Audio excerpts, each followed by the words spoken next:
Let me know. Everybody know? Yeah. What? 95.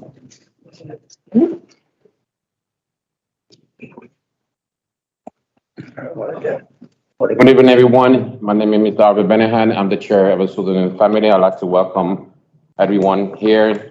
Special thank you for John, IT department, and Ms. Vaje, Ms. Tim, and the superintendent's office always to help us to be sure our information is going out for the parents. Also, thank you for Mr. Plana to be here. Thank you for Ms. Russia and Ms. Lynn to be here tonight. Also, my board members here, thank you for Ms. Bobby Brown as part of the committee. I know Ms. Castillo is in the way she's listening to us. Thank you for being here. Also, thank you for our Mr. Joe Suckler, he's being with us. And our parents, leaders are present. I'm going to start the meeting agenda. I'm going to have approval minutes for October 21, 2021. All in favor? Aye. Motion to approve. Motion to approve, sorry. So Motion to moved. approve. Second. Okay, there you go. Thank you. Yeah. All in favor? Aye. Aye. Opposed? Abstain? We all have it. Yep. Thank you. Second in the agenda, first of all, I know this agenda is very long. I'm going to clear, I'm going to the point. So I don't want to take too long because I know the agenda is too long, but we're trying to do the most fast we can. I know the second agenda, we have the PAC update.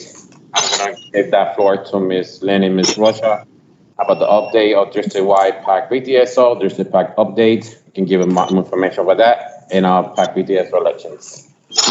Yours, Ms. Russia. Okay, so we put together a small PowerPoint just to cover. Ms. Castillo, can you mute, please? Oh, excuse me. Sorry, thank you. So Lynn and I would just go through and cover the items that pertain to the PAC and PTSO. So as far as, yep, thank you.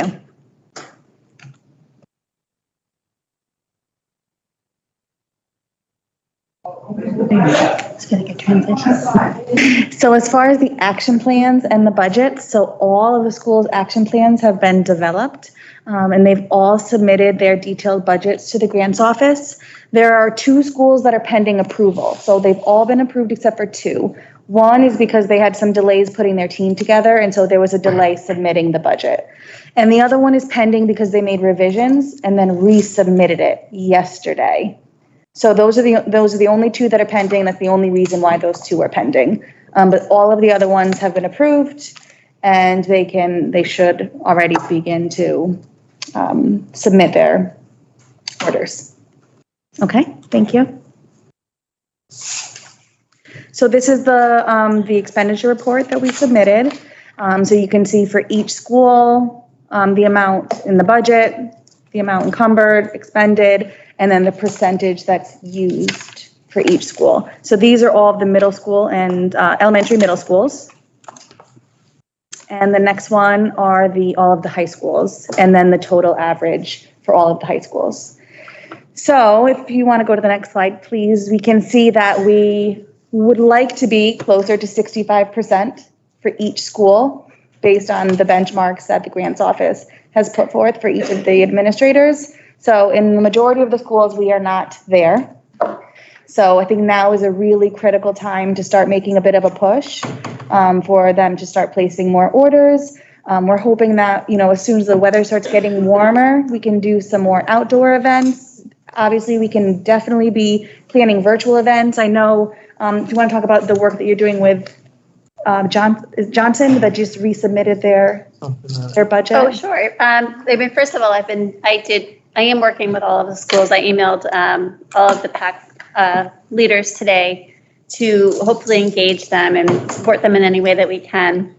Specifically with Johnson, they did a revision to their budget because they had opted to implement professional development, or not professional development, workshops for parents using teachers and doing a virtual training.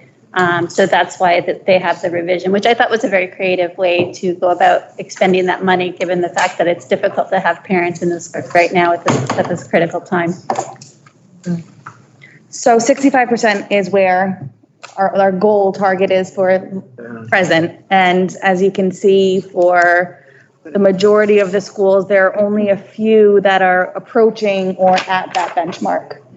So Lynn's been working really hard, making herself available.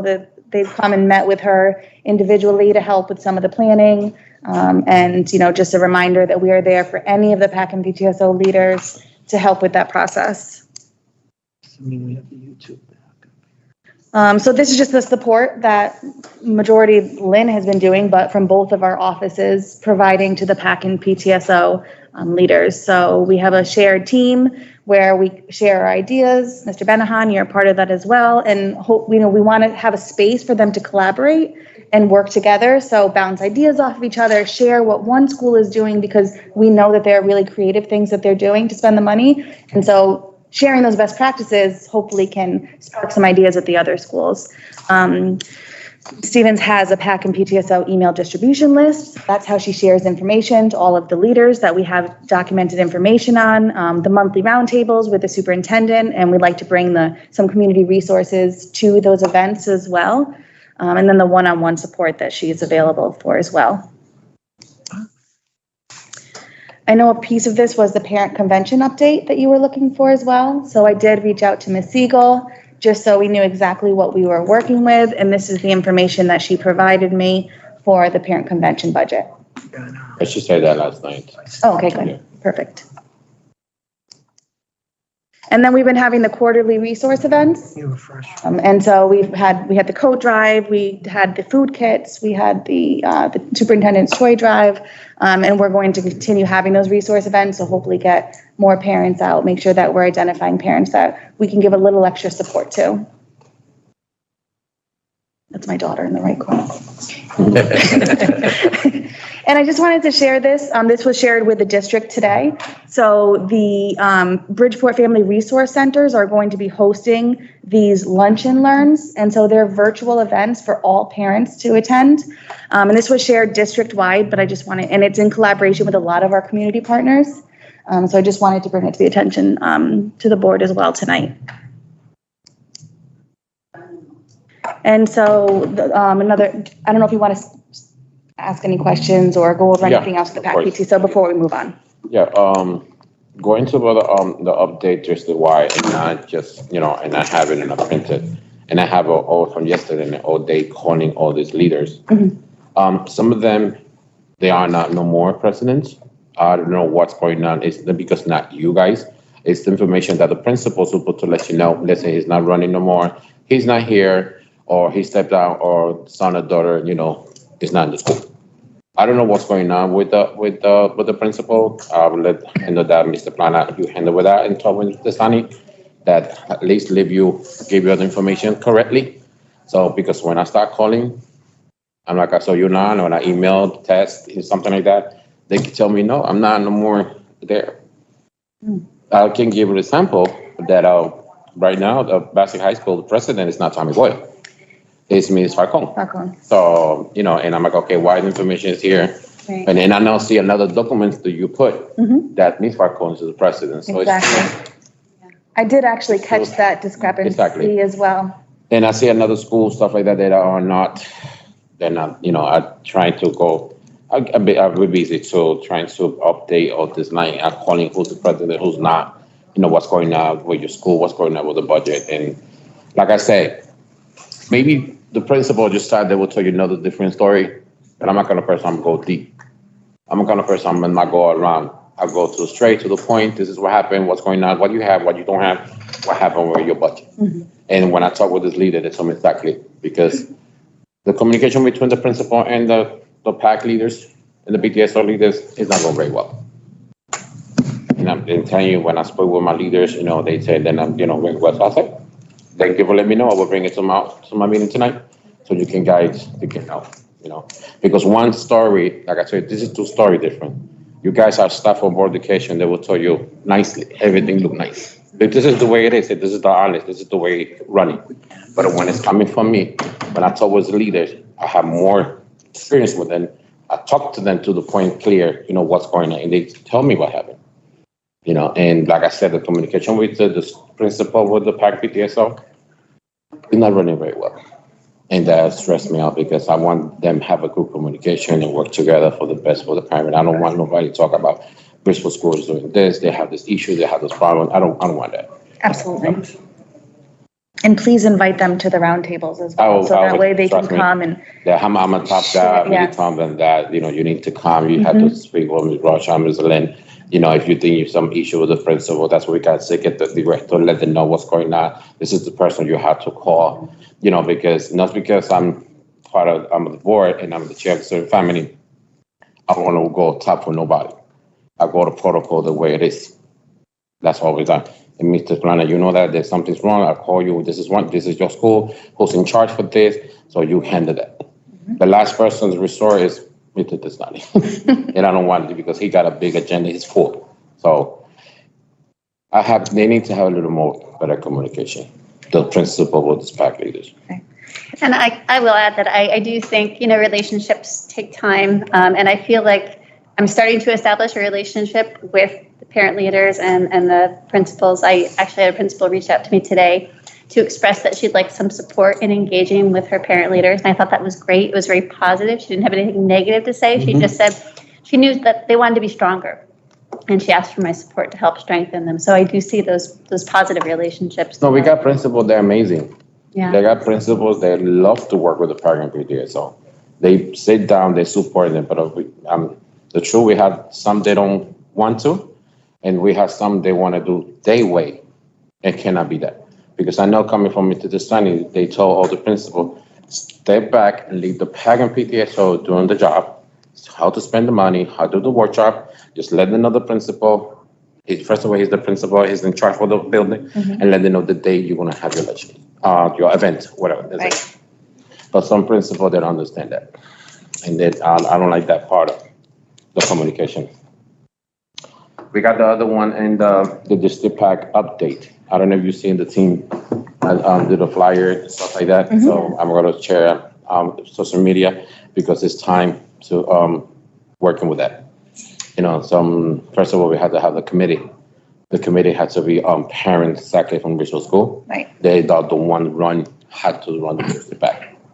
And I know it was approved. If they approve it, the bylaws are to PAC and everything. So, we got minutes for that. We talk about that. So now it's time to have the district PAC back. So I know you guys are very busy, but at least y'all go a little more, a little easy. So they don't need to go suck it through you to have a team there that we have for years. Yeah. And the one that PAC and PTSO elections, do you have any update, about some school they have elections, some school they don't have elections, some school they said it's pending, stuff like that? And all the elections have happened. All of the PAC and PTSO leaders have been selected. So Speaking of watching it here in the list, they have one, they have pending. So I don't know if they did it or.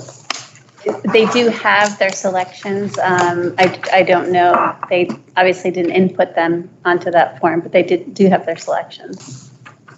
I'm asking because, in the information you guys speak in the package, it says pending.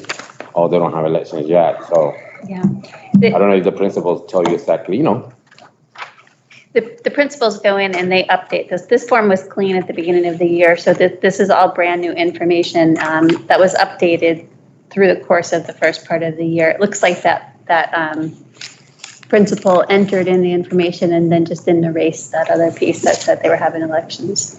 Which I can tell you, like a classical study, they say they have elections September 22, and then something about October.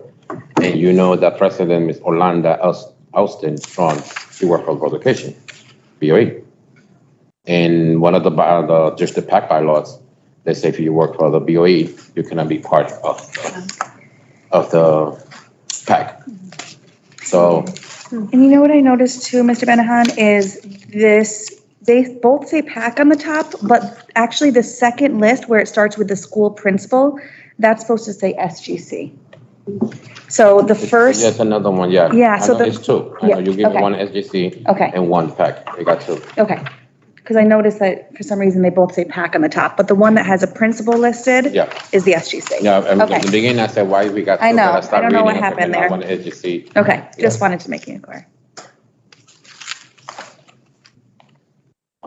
Before you have any question, Ms. Brown? No questions at the moment, no. Ms. Castillo, you have any question? No, actually, oh no, I don't have any questions, no. All right, Mr. Joseph, you know? Yeah, a couple of questions and comments. It's not up to the principals whether they want to or not. I mean, as we, as a board, emphasize to Mr. Testani, Superintendent Testani, that it's going to be part of his evaluation, how well students and parents, family interaction is at the school. Hopefully, he's emphasizing to his staff that they need to get on the ball. They need to create welcoming environments for their parents, whether they want them there or not. It's not their choice. And it should be reflected in, personally, I think it should be reflected in the evaluation. And if I was a superintendent, I would make sure that happened because it's going to be reflected in his. So my question to add to that, is it a matter of the principals not feeling they have enough time or they're not supported to be able to support their parents? Like, what is it? Or what do you guys think it is? I think that's what I'm hearing is this, the fact that we've been saying the same tune for like, since I've come on the board. Yes. And it's a matter of like, do they not have the time? And I'm not throwing anyone under the bus. It's just, how can we better support them? And if that's, you know, with having you guys, with all the work that you already have going on, like what else could we provide? The feedback that I have received is that it's difficult to engage parent leaders. It's in some schools. In some schools, they have very strong parent leaders, but in some schools, there's a little bit more of a difficult time engaging, and it takes extra effort.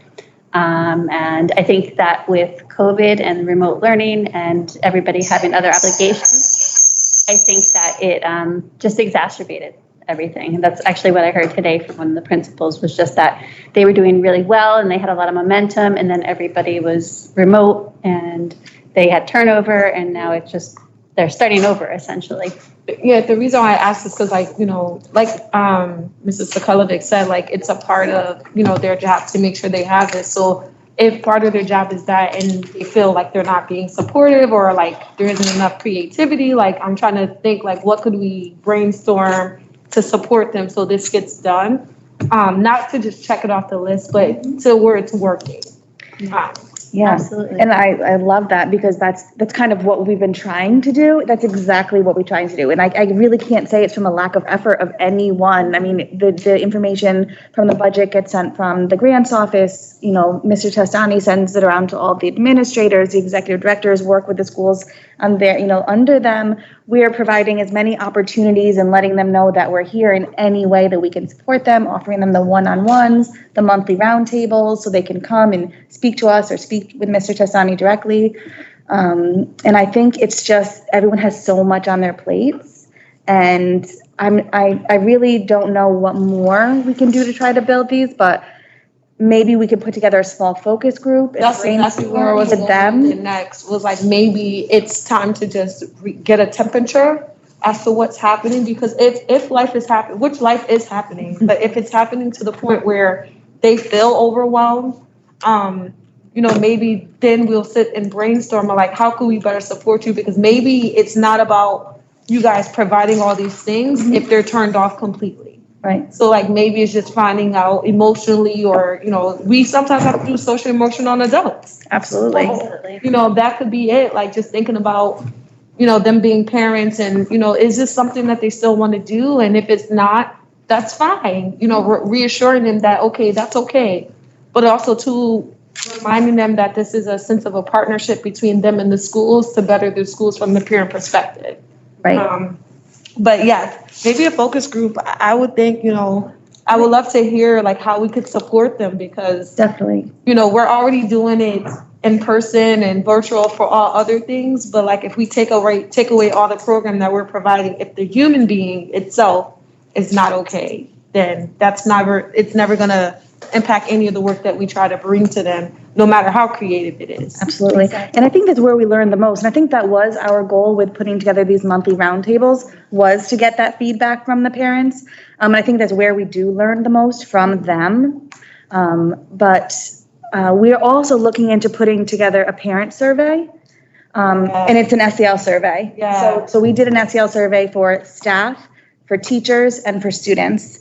And the last component is to learn more from the parents. And so we're working with Panorama, and they're giving us some SEL questions, but there's also an opportunity to add our own questions from the district. So maybe that's something we can talk about, maybe adding a few questions of our own that can help us get some more I insights. agree. I would support that. Yeah. That's one of the reasons we need the district back. Absolutely. Yeah. Right, Mr. Jones? Yeah, that was gonna be my next question. Timeline for putting together an election to get them. Yeah, that's right. You Have a timeline? The information I sent it to you last night, about the district back elections.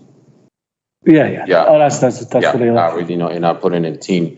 I'm gonna put it out. I'm gonna, send it an email, let them know, it's time to have the district pack. So district pack will help, they will help everything Take you it say. off the plate. The district pack will help. Let's go. Exactly, and everything. Let's go. Yeah. You have another? Do we have any dates though? Like, First of all, I need to have the committee. Right. The committee, like I said, committee has to be parents from Bishop School. So from there, and the committee will decide what date. So I'm working with that. I'm working with a team, it's 5 parents that will decide exactly the date they will run the committee, what date they will take for the elections. and So for- I really tell them, trying to get it sometime when they have the report card, big Report card event, something like conference. that. Maybe you can catch them, like that. And as far as next questions about student governing councils, I see some blanks. They got some state mandated stuff that needs to be done. I don't know if any deadlines has passed for any of that stuff, but how is it being done? Like school climate surveys and such. There are deadlines, and they've, again, going back to what Carly said earlier, that they've been expressed to administrators, and I think that as hard as it is for them to get parent leaders, I know that they've been trying to work really hard on the student governance councils as well. What do, I don't know, you guys have no supervisory powers, so that's just, what's the plan is? When you, it's actually more for Mr. Testani, but he's not in front of me. Yes. So say when you go into the principal's office and you're trying to evaluate how they're doing with the situation, and they don't have a SGC, do they have to demonstrate what they did to try to put one together? Or do they just say, oh, I can't get nobody, and everybody moves on? Well, we always speak about, the fact that we need parent involvement, and it's part of the evaluative process. We're talking about how you involve parents, and so one of the things that you need to show is that, number one, you have a core team that you are bringing together to the table, and what are the things that you're doing in that sense. So in that regards, we ask about whether you have a PAC, and as you see that you're relying upon to get feedback on, and if the answer is, well, we can't get anybody here, then we answer in some form or way, obviously. Right. If the answer is, yeah, we have some parents and this is what we have been doing, and then we start brainstorming about what other things, and that's where the team comes in, with Carly and Lynn. They've done a great job in providing support. And one of the things that we do mention is you need to talk to the 2 ladies so that you could get, some support in this regards, or, you're doing a great job, and, what are the things, how are you meeting with them? How are you bringing them together to the table? And is family engagement a formal part of their evaluation? It's within one of the domains that it's involvement of the school and the community. And what's it weighted? I'm sorry? How heavily is it weighted? It's one part of the domain, so it's weighted as, within one of the domains. I believe there's 6 parts on that domain or 4 parts on that domain, so it's within it. All right. So maybe it needs to be heavier weighted. If that's where we want the focus. It's not just something to look at. it truly permeates in, across other areas too. So if, for example, your behavior has, it's not doing very well in the school, then one of the questions that we ask is parent involvement. How are we gauging those parents?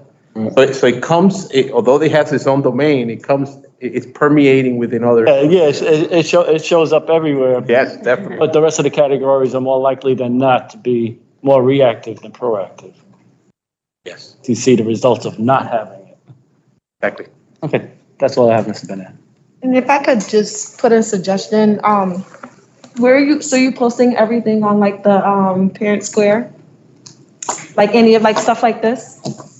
Stuff like this got shared district-wide from the superintendent's office. So depending on what it is, sometimes it gets shared district-wide, sometimes it gets shared on the parent square directly from the administrators to their families. If it's like specific grades or, but this was shared district-wide. And reason why I asked is I know that in the branding meeting, Mr. Testani was really sharing like the activeness that parents are having on there. So I was like, now I'm thinking about like how we could utilize that to really push a lot of the PAC and PTO information, because if they're already engaging with teachers, and I know we don't want to put more on teachers, but as I remember, I'll give a perfect example.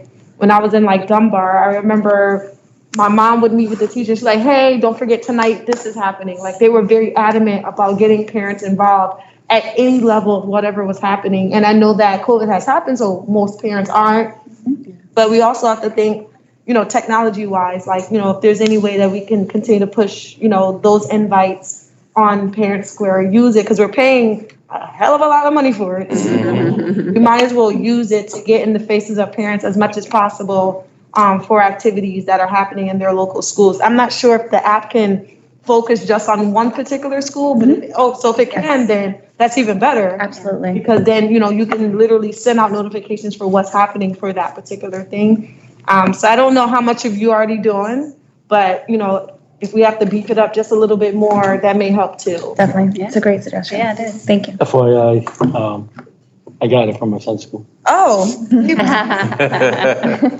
Yeah, I've seen it on social media too. Yep, social media.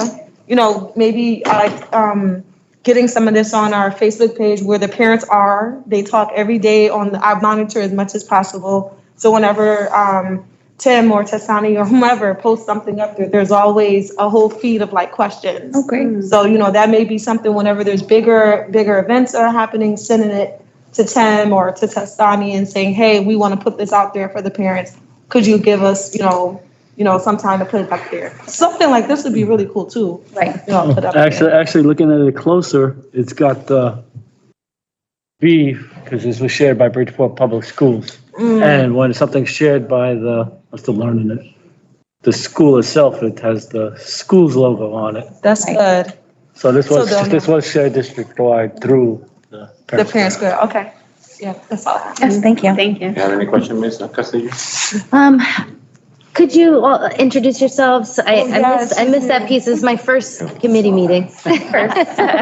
Just curious. Absolutely. I'm Carly Reyes. I'm the Director of School Counseling and Parent Partnerships. Oh, great. Okay. I've heard of your name. Nice to meet you. Them at our meeting, Okay. but you were on the screen, so it's like Okay. billboard. Yeah. Oh, right. We're a billboard. Got it. Not the face. Yeah.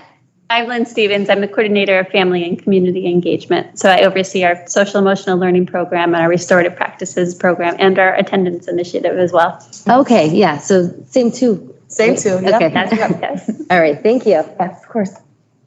Oh, You're Mr. Plano, right? Oh, I know Mr. Blanas. And I'm Mr. Bennett. Yeah, of course. Talking before a roundtable meeting, I remember I text you and then the team. I know you really send information early, and sometimes it will be good. And I told Testani, let them know at least 2 days in advance, parent, because sometimes when you send it at the last moment, parent would love to come because they really told and I really posted. And parents, they said, this is too late, I have to do things, I Of have, course. have another job, I have to cook. Mhm. And as a parent and you're a mother, Yes. you got kids, you like, oh, last moment I can't. Of course. But they would love to come, but at least, like me, sometimes when I have the information and I'm gonna be working with you because I have all these parents and social media, I let them know in advance so they can know. Mhm. They can come, they would love to come. But when things like that early, you send it early, but remember, we have so many things to do. Yeah. And as a parent, when you got 2 or 3 kids, forget it, your agenda is like a triple. Right. You have to do a lot of things. It would be good to let them know at least 2 in advance. I don't know if they can do, I don't know if you have, or they can do, I don't know, a tea department, they can do that too. Like I have a phone blast for all these leaders only, not the school, for the whole district. It's not possible to do it only for phone blast for this leaders On only. Parent Square? Yeah, For specific people. I think you probably create a group, Yeah. I would imagine. I don't know if you can, you can try to talk with this, Yeah. to the if you can do it. So when you have this round table, they can say, oh, I receive it. Yes, Okay, I'm actually yeah. meeting with them next week to get some more information about how the two-way communication works, because I want to make sure that parents are able to communicate back and if they're doing that. So I can bring that up in the meeting as well to see if. And I we think can it'd be create- beneficial because like, like if the teachers can do it, I think PAC should have like its own little maybe hub on the app, for those that, and of course it would have to like, probably have to work with IT to figure out how specifically, so it's fed to both of you two. Right, But I don't think it's impossible to do. right. So that maybe if there's questions those major questions that come up, you guys will be able to answer them like that, so. Okay. That's a I'll great look into idea. that. Everything is technology is so fast that trust that they Yes. will do it. It's like all these pack leaders, sometimes they have a chat group, obviously, when they send a message, they send it to everybody at the same time. So Okay. I believe they can do something similar, something that they can, all these leaders, when you guys have meetings, stuff like that, like a round table, they know. Yeah. And it will be good to do it in advance, a Yeah. little bit now. And I You can did it speak to early, that, but Mr. sometimes it's Benham. hot. I am a big fan of sending out emails early. And usually I always give a week in advance reminder, and then I put out the year list of dates. Mm-hmm. And it was my error. I had the superintendent change the date, and I didn't realize it, so it was my Yeah, error. that was confused too, some of Yeah. the last meeting. Yeah. That's why we have only one. Low turnout. Yeah. Just say low. Remember, it was full. So, That won't happen when I again. post and I say parent, and I know there's some days here, they say, I never received it, they support the 26th, why they changed the 24, now it's here. So they was confused. And I promise that the next time I will be in time, I will let them know so they can know. There's, definitely, they're straightened out for the rest of the school year, so we're It's an good. updated list. And like I do in my phone, I always have notification. I told my parents, please put your notification, any kind of phone you can do notification, like I do my 2 days, 1 day, 3 hours, 2 hours, like that. I don't care if this phone's ringing, but at least I can remember, so many things you have in Of your head course, to do. of course. And one of the things that we need to have addressed it back. It will much better if we have the homeschool coordinators. When they were the homeschool coordinators here back years back, all this leader was on top. Because one of the part of the job, having the homeschool coordinators, they had to do work with the PAC and PTSO, reminded this, you'll be here, your budget, your Title I, you have to spend this. That's what part of the job, right, Mr. Plana? And they was amazing. I would love to have those homeschool coordinators back. Is those the same ones that Mr. Testani was working with, trying to get to visit the homes of the students? Is that like in place of, or that's something totally different? And it was different. Yeah, that's our home visiting program visit, yeah. around attendance and engagement. Mm-hmm. Okay, so the ones that are visiting now, that's a different program? Okay. Yep. But the homeschool coordinator, they work with the PAC, they work with the parents, they work with the staff, but they was on top with the PAC and PTA. So, they had to have a report almost every day, what they do with the budget, Title I, they was on top. I would love to have them because I know some of them, they do a great job.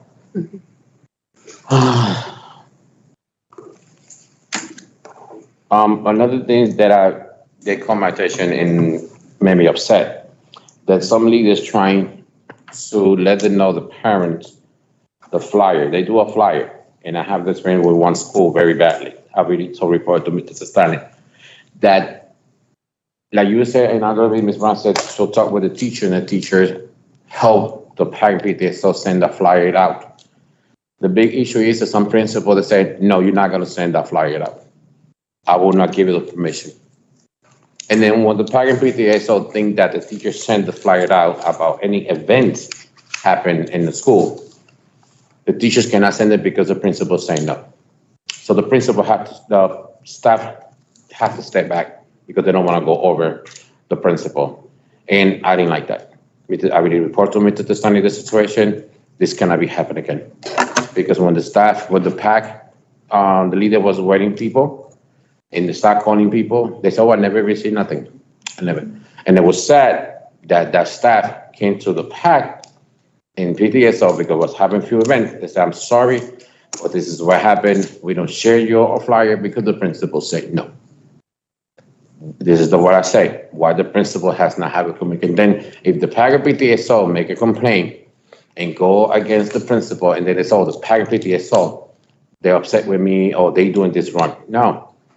They have to understand, and I've always said, these PAC leaders and PTA, so they don't get paid for this. They get it seriously. They like to be involved with parents. They like to be involved with the principal, with the staff, and then everyone.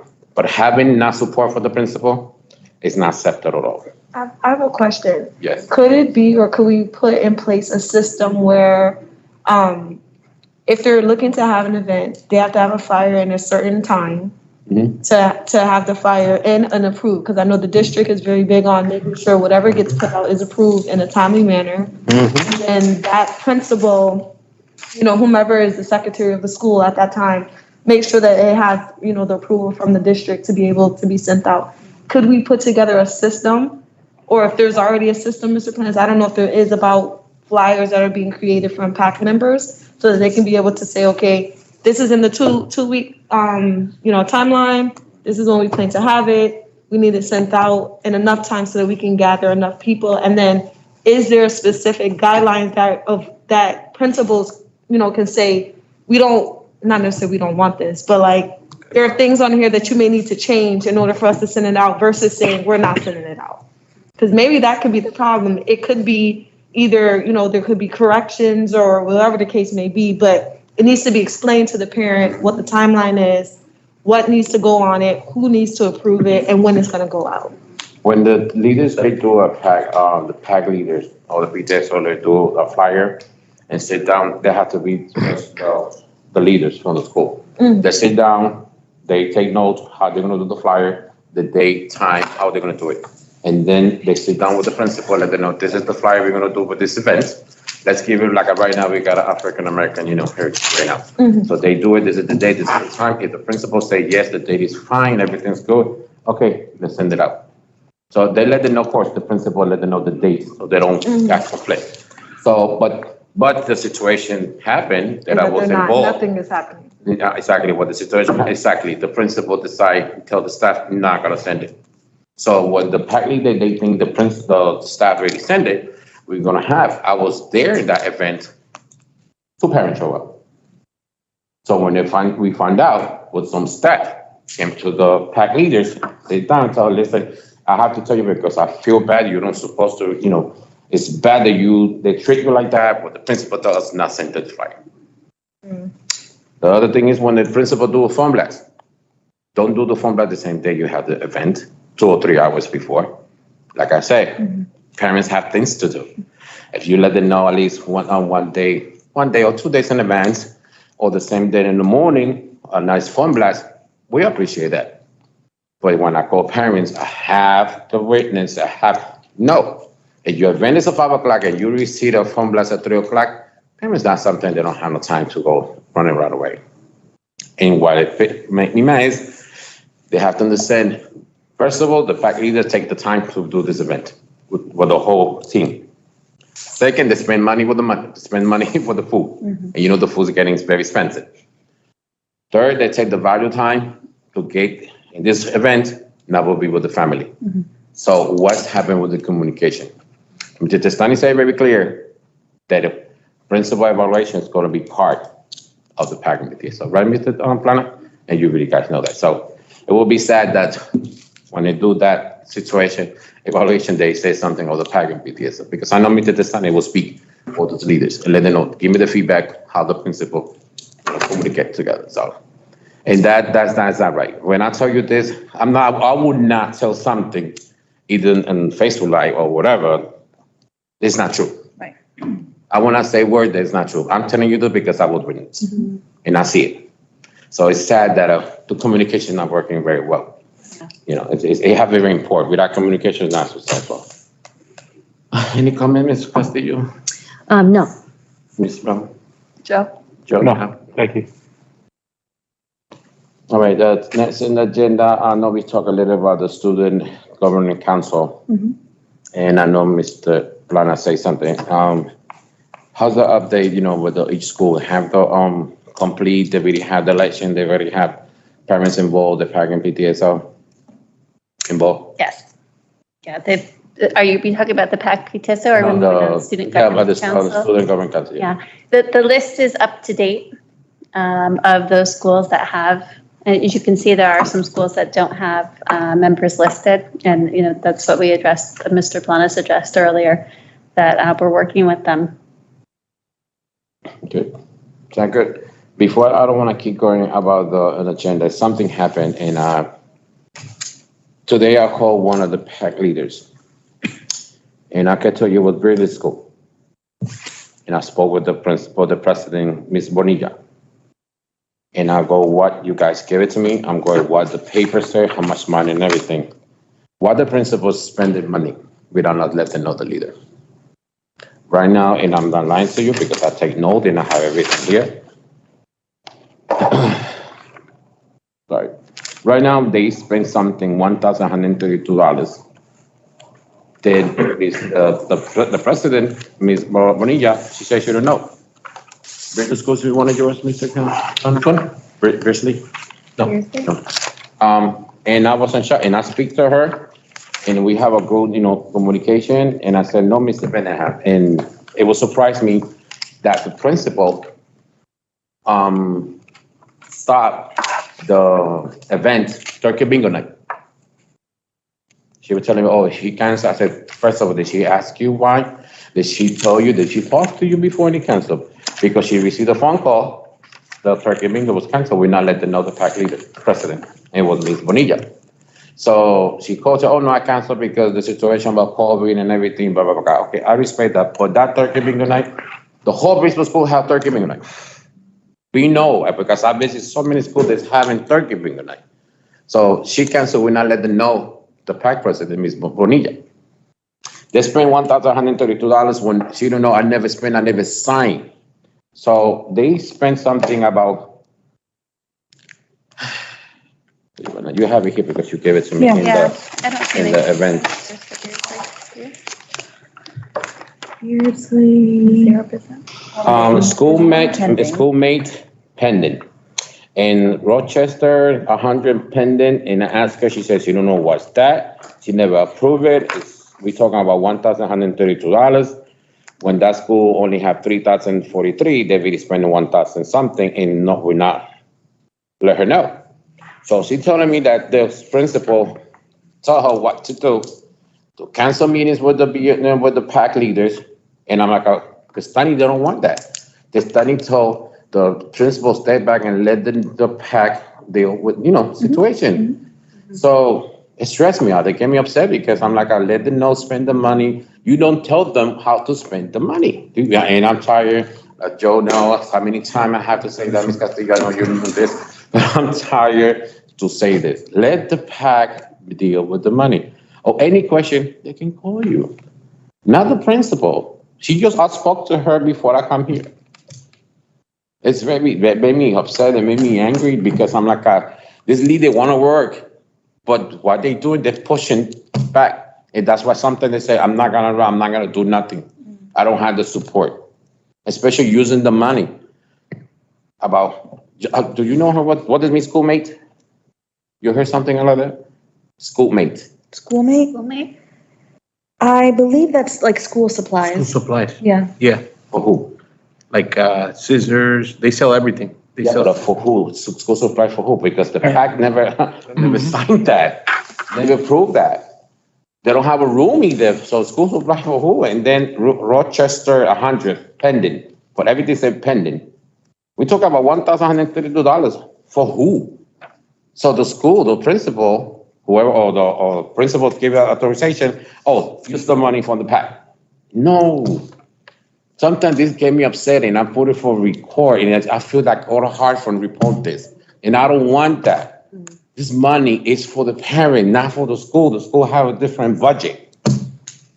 I'm sorry to get excited, but it's like it made me mad. Made me, and when I told this, and then you're gonna be searching, you're gonna find out, and then you're gonna, why are you doing this? We can find that. And I'm telling you, I'm not gonna say something is not true. Yes, Mr. Blanc, you want to say? I just wanted to maybe make you feel a little better. We used to use, and I don't know anything about this specific school, so I can't speak for the school. But when I was at Black Rock School, for example, we used, not quite schoolmate, but something similar to schoolmate to buy like popsicle sticks for a parent night. They used to sell the glue, and they used to sell that we used to use for like the holiday things. But you use them for the parents. Yeah, it was strictly for parents, obviously, and so, but I can't speak about this school. I'll have to look into it, and I wrote the name. When any schools you're in charge, I don't need to say nothing because I know you go about the book and you correctly. I know how you work. But when people they using something, the PAC they don't know, they don't have a room. Why is this? I never got, I never approved that. Never got authorization. Who signed for that? That's a problem. With you, whoever you're in charge, I'm okay. I don't need to say nothing. When somebody says something negative, they will have a problem with me because you follow the rules. We have hiccups too. Nobody's perfect, but we follow the rules. So, yeah, Mr. Joe. Yes, we've had this issue before, a few years back. It needs to be emphasized. If these things are going into form stack, and they are saying that the PAC president signed off on this when they did not, this is committing fraud, and it needs to be emphasized. You do not put that form stack through without an affirmative signature from the parent leader. The parent leader and the principal are co-equal on signing off on that document. The principal does not override on that document. The principal is not to tell the secretary or whoever handles that issue in the school to, just send it through. No, that's fraud. The people need to be held accountable for that if it's happening. So can we pull the form stack for that school and see if in fact it says that parent leader signed off on that, and when they didn't, just let them know this is unacceptable behavior. And I don't know about if I sign a document fraudulently, my job is in jeopardy. I agree with you, Mr. Joe, and I was not board member when he was the chair of us. This happened. That's why we call it a form they call P10. People say, what is P10? P10 is like the PAC president of PTA. And I did it for 4 years in Bassett High School. They write whatever they order, the number and everything. The principal had to sign it, and the PAC president, no PTA, the same day. And then when that signature, the principal, they give it to the secretary, and they do the format. And everything, that should have a record that the principal approved, it was part of that purchase. But they do whatever they want. And that's not, except they have another school, they order Black Rock School. And I was Google and find out graduation solution. It's about program to high school for kids for 16 and 21, and they spend $497.50. Black Rock School. I'll check on it. That's just good. Check on it. I'm on it. I'm like, okay, they spend it for graduation solution for who? And that's for high school things for kids from 16 and 21 years old. I do my homework. I start searching stuff, to see.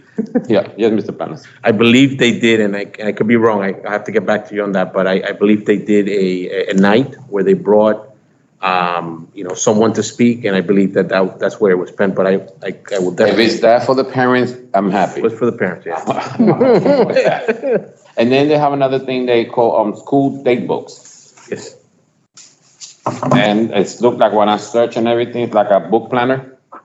And they spend $625. Yeah. So about that goes back to when I was a principal of the school. We always wanted the parent to see the homework of the child. And so my PAC always agreed to buy the date books for all the students so that they could write their homework and get used to carrying their own planner. So that's for the parent. That's for the students and parent communication, yes. It's where the parent, you see me smile.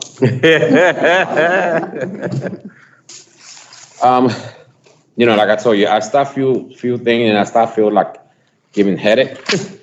And we have another one, Barnum School. And let me tell you something. There was a Barnum School.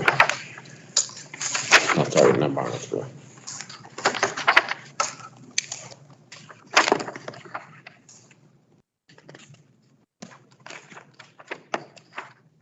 Oh, sorry, Brian School. I read Brian School yours, Mr. Bloom? No. Okay. It's another thing. They said Trumbull Natural and Art Center. They said Pending. Jones School Supply is something about trophy. I don't know if they give trophy for the parents, but when I start searching and looking, and I'm like, okay. Sometimes I say, what this parent are doing? Like right now, you have this one they call, and it's in the paper, Miss Russia, for imprint. Right. So what the parent, what the leader is the school or the PAC leader, they print what to the parents? Because I don't find this educated. It's something print things. For imprint, I believe you can purchase shirts or, No, I know. and then get your school logo imprinted on it. I think they sell all different kinds of No, like. they sell a lot of things. I Yeah. really saw it. Yeah, Like the little tchotchkes that you get for coming to an activity, right. that's Yeah. from imprint, that they're from like. But I understand that, but when I see this information and everything here, what I see is, I don't see educate stuff for parents. I see a lot of food, I understand you have to give for it. I don't have a problem with that. But just depend how much you spend it, and I see things that are, okay, where they say they buy something, like, okay, you said talking about the book planners. I understand that's for the parents, and that's fine. But who's coming? I don't see no speakers. They say you pay for the speaker, details, where they come from, what they doing with the money. They have another one they call Premier Graphic. That's another one. Did I start searching, stuff like that? I'm like, I don't see something educate for the parents. We need to educate our parents. It sounds like more marketing. That's what it sounds like. Yeah. So it's stuff that, like I say, if we have the school coordinators back or the district back, this was not be happening because these people will be on top telling the leaders, no, you cannot spend them. You're supposed to spend the money. When Lisa Palvich was here, she was on top too. She was there, told the parents, no, you're not spending that money. You have to do something, educate for the parents. Yes, you can buy the food, I understand. You can buy some gifts and stuff like that, but the priority is something educate for the parents. So it's something that I hope, be a little more top because I'm searching, I'm calling, I'm Google, I'm top. I know you guys do your job, but I had to do, search to be sure. My parents, leaders, are doing the job, and the most important that the principal had to contact very well with his PAC leaders, because I don't want the leader step back and say, I'm not dealing no more with the PAC, I'm not dealing no more with the PTA. So, like I was speaking today with Ms. Bonilla telling me that the principal have to tell her what to run, how to run the PAC, and that's not acceptable. I really sent an email to Mr. Testani, he can handle that situation. Because I can handle my leaders, Mr. Testani handle the principals. Because, and I'm going to have meetings with a few of them, and I'll talk to them a lot. Then I'm going to sit down and help them. That's why one of the reasons the P10 had to be there so they can do orders when the principal sign it, the PAC leaders sign it and send it. That's the proof. But the teachers cannot be using the PAC, the parents' money at all. I'm tired for so many years saying this. Joe, when he was the chair, he said this. So when Mr. Benehan show up and open his mouth, they get upset. And I don't want to do that, but sometimes I have no choice because I was a leader. I know sometimes how this leader going through, because like I said, from the day my son was in Webster School, and Webster School till he graduated from basic high school, I went through a lot of things. Deal with parents, deal with principal, deal with their staff, and not never give up. They push me down, they put me around, they want to remove me, they try, they do so many things. So when I see this leader have this situation, I support them. I help them because I know what I went through. I didn't give up, and look where I am now. Because my community decided to put me here. It was not others, it was the community. So we need to help them. We need to help them. You have any questions, Ms. Castillo? Yes, I do. I'm just looking at the numbers from the parent involvement allocations, this report. And so my question is, are the budgets allocated based on the population of the schools? Yes. Yes. Is there any sort of accountability with parents for, like, we're halfway through the school year, there's some schools that haven't spent anything at all, you know? And so in that case, like I'll tell you, I'm a little surprised to see 0% has been spent. Park City Magnet, I'm very surprised to see that nothing's been spent. You know, and so, you know, in most cases, when you're allocating budgets, like if, you know, you look at the historical data, you know, and if historically you're not using the money, then obviously it could be better served elsewhere, right? So what is the procedure in cases where money is being underspent? Does it get lost at the end? Like if you don't use it, you lose it? Yeah. Okay. So these are the benchmarks that we try to maintain. Yep. And so we send them around to the administrators. We offer the support to help, to work with the parents. But yes, ultimately what even more we try to avoid is that, like, at the very end, everyone's trying to submit all of the forms last minute. And then it's not really spent effectively. Right. So that's why we try to put these benchmarks in place and try to encourage, the PAC and PTSO leaders to submit them. Okay, good. That's good that you guys have benchmarks for that. So do you find that to be a common issue? Is, they are spending the money, they're just not submitting the form stacks? No, they're not. No. Okay. Once they submit to form stacks, you'll see it in the report. Oh, right. Even if it's not spent, you'll see that it's encumbered. So it's unfortunately, and, add COVID, it's even more difficult the past 2 years that we've seen these benchmarks not really being met, but, we'll continue to try to push forward with them. Okay. Yes. Thank you. You're welcome. Every school has to have a district, every school has to have a PAC.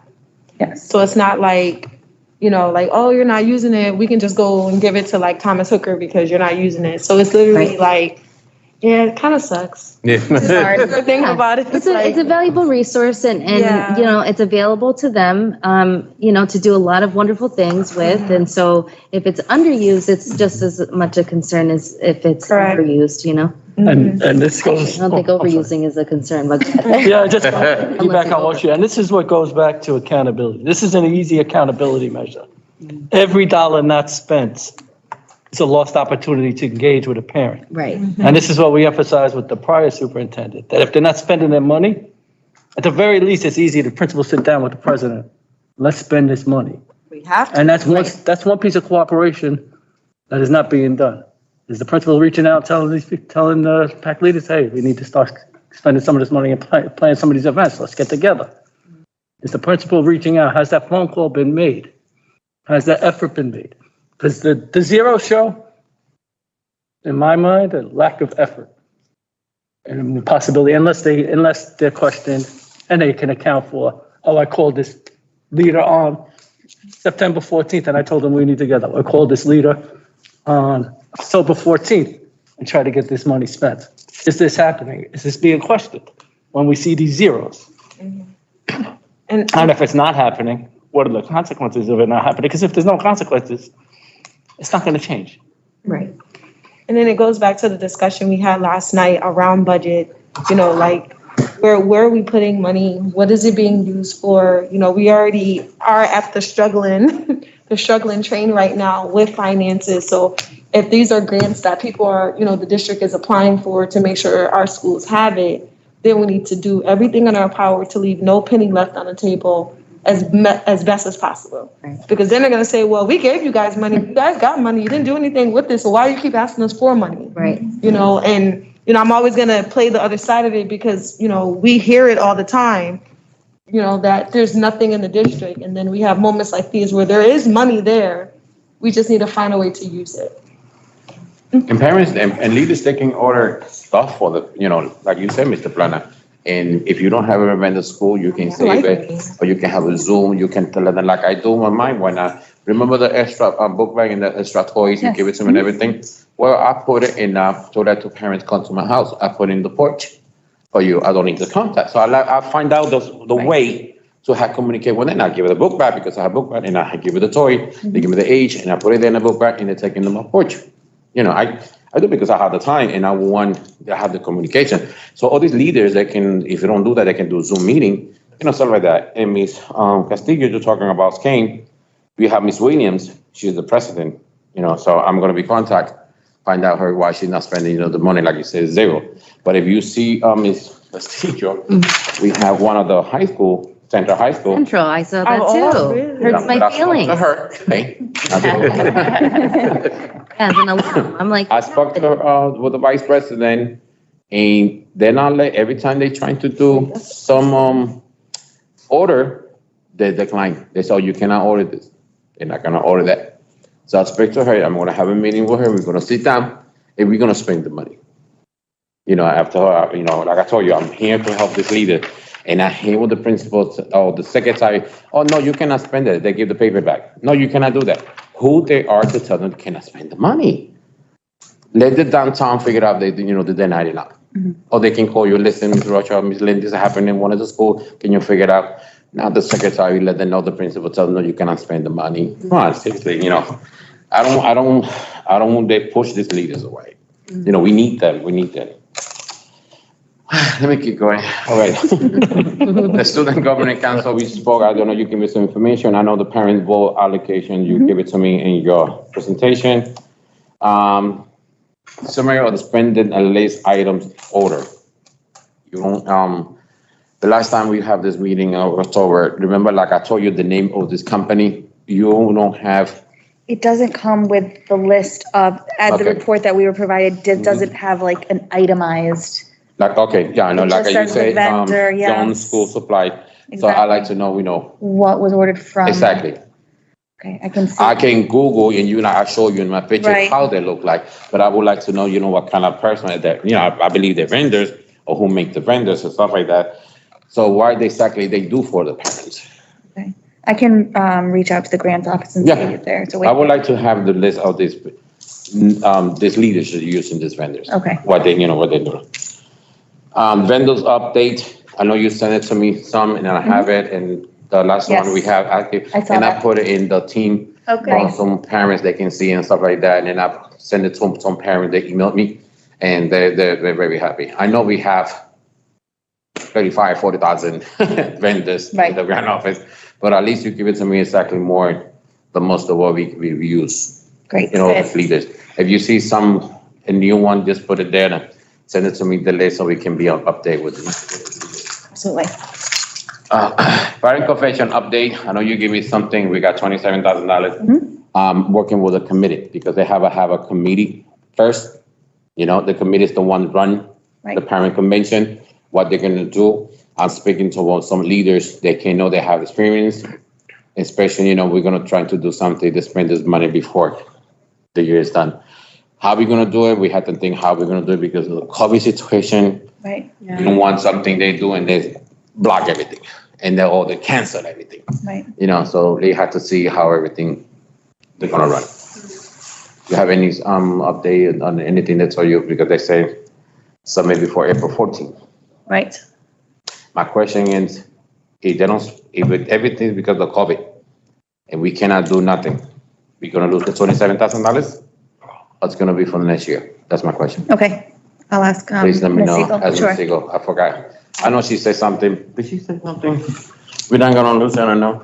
I think she said something about rollover or something. I don't know, maybe I was the wrong. I believe It's she been said rolled we're over gonna lose it. twice. Yeah, so- I believe in it's not all in her hands. This is in the Title I. Title I, from my recollection, we were allowed to roll it over through a Yeah. special codicil in the law At this- due to COVID, but I'm not sure how long that's gonna keep going. And I would say at some point, this is gonna be in jeopardy of being lost. And the parent convention is literally the parents have to put it together. At this point, I say, let's just put it together and they just show up. Like, Yeah, I know, I know. that's 2 years of money that's, you know what I'm saying? We Like, never got 27,000. And I think we should, like maybe create the event and then just literally, we can't do that? Or we can? yeah, Yeah. Can? but Oh, I would say, I would, I mean, you can, right? With a committee, we can put and if I'm it together. If I may, this amount is kind of pretty high for a convention. A convention is not the only allocation this money could be spent on, correct? correct. Or We is could, it's got to be spent on parental, District-wide parent Yeah, this is events. part, what, yeah. district parent events. Yeah. So it doesn't necessarily have to be one giant Event, of event. course, It could yeah. be a couple of small, Yeah, like Smaller 2 or events 3 where everybody- different places. Yeah. Yeah, 3 high schools. maybe some Zooms with contests or Yeah. some creative ways, because I would really hate to see this money get lost, because like I That's said, a lot of every money. dollar is an opportunity to contact a parent, make it some fun ways. I mean, the orders must be submitted by April 14th. That's gonna be Then, before I you mean, know it. is that encumbered or actually spent? That is, I want to say that's encumbered. So, I'll double check. I don't want to say mistake, right, but. right, so for instance, keeping COVID in mind, if there's an event planned for like Outdoors. outdoors in the warmer weather, if we could get that in under the wire. Well, with Yeah. $27,000, we can do it outside. We can rent the thing, you know, And- 10 with the. Oh my God, do you know how With much $27,000, we food can at do this something event? outside, right? Something outside. The amount of food that you can have with these, like, Lobster Yeah. shrimp. no, I'm- Oh. I definitely think you should look at, like, if they're not gonna plan it for them, maybe they're over the whole planning thing and it gets planned. We just gotta promote it and they show up. We Right. give away all the goodies Yeah. and $27,000 is gone. And like you said, we can do it outside. We can rent the tent, you know, the space, find a place, something like that.